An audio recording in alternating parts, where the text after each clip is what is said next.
मानवता ने एक अकेले कीट योद्धा को हराने के लिए 600 मिलियन जीवन का बलिदान दिया। एक सफेद गोला एलियन के शव से गिरा। इंसानों ने खोज की कि यह किसी भी सामग्री को भेद सकता है। फिर हुआ हॉलीवुड वैज्ञानिकों का क्लासिक कदम, बिना किसी सुरक्षा के स्पेसिमेन को छूना। निश्चित ही इससे एक ट्रैकिंग सिस्टम सक्रिय हो गया। पास की आकाशगंगा की प्रजाति की रानी जाग उठी। उसने पृथ्वी नामक छोटे ग्रह को देखा। फिर उसने अपनी जैविक कवच पहनी। एक युद्ध शुरू हो चुका था। सौभाग्य से मानवता ने पहले एक युद्ध जीत लिया था। उन्होंने चंद्रमा पर रक्षा टावर बनाए थे। अचानक चंद्रमा के दूर की ओर 5000 किलोमीटर व्यास वाला एक जहाज दिखाई दिया। चंद्र आधार ने तुरंत हमला शुरू कर दिया। लेजरों का तापमान हजारों डिग्री सेंटीग्रेड तक पहुंच गया। फिर भी वे दुश्मन पर एक भी निशान नहीं छोड़ सके। जैसे ही मानवों ने दूसरा हमला लॉन्च किया, कीट जाति की तोपें पहले से ही चार्ज और तैयार थीं।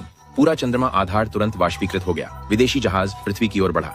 विश्व नेताओं की मंजूरी के साथ अमेरिकी जनरल ने पृथ्वी की कक्षीय तोप को सक्रिय किया, लेकिन सक्रियण बहुत धीमा था। कीट जाति ने पहले हमला किया। पूरी मानवता की रक्षा प्रणाली गायब हो गई। ध्यान रखें, पृथ्वी का व्यास 12,742 किलोमीटर है, जबकि इस कीट जहाज का आकार भयावह 5,000 किलोमीटर तक पहुंच गया। जहाज के गुरुत्वाकर्षण खिंचाव के तहत पूरे शहर जमीन से उखड़कर आसमान में खींचे जा रहे थे। ये दृश्य फिल्म 2012 से भी ज्यादा भयावह था। प्रजाति की रानी ने आधिकारिक रूप से लड़ाई शुरू भी नहीं की थी और मानवता पहले ही अपनी आधी आबादी खो चुकी थी। जहाज धीरे धीरे अपने लैंडिंग गियर का विस्तार कर रहा था। बिना किसी कठिनाई के आधा वॉशिंगटन को चल दिया। पूरा जहाज पृथ्वी के आकार का एक चौथाई था। इस कीट प्रजाति के खिलाफ लड़ने के लिए मानवता ने एक अन्य कीट प्रजाति के साथ गठबंधन करने का निर्णय लिया।